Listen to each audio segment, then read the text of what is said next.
Mr. President, having previously served 2 terms in the Senate and participated in an impeachment proceeding in the past, I can confidently say that I am no longer inexperienced when it comes to handling matters related to the impeachment process. Mr. President, Mr.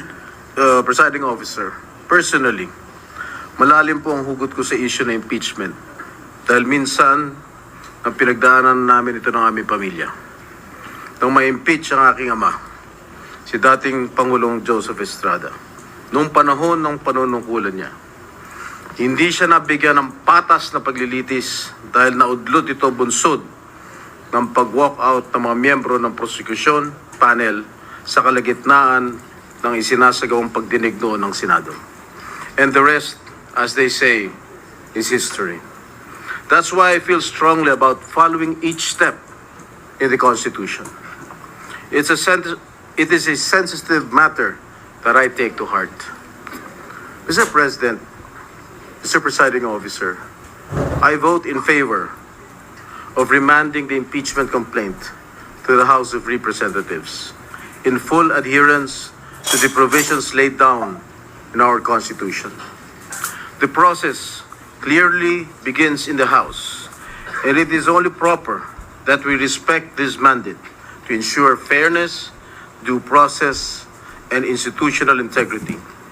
However, the process should be strictly done in accordance with the Constitution and applicable laws or procedure. Ginoong Tagapangulo, makailang beses ko nang nasabi ito, na ang impeachment trial ay nagdudulot lamang ng pagkawatak-watak sa ating bansa. Gayunpaman, bilang halal na lingkod bayan, batid ko ang mabigat na responsibilidad na nakaakibat ng pagiging isang senador. Ang umupo bilang isang hurado sa impeachment trial at nakahanda akong tuparin ito.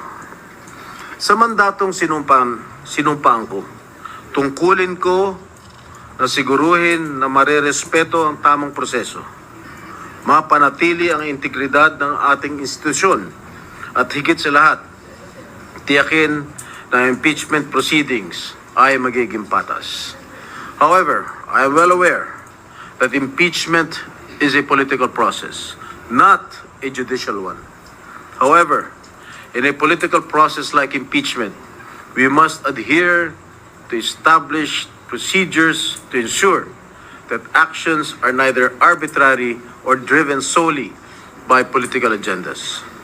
Mr. Presiding Officer, after hearing the positions articulated by some of our colleagues, I too am convinced that the matter of the impeachment complaint should be remanded to the House of Representatives.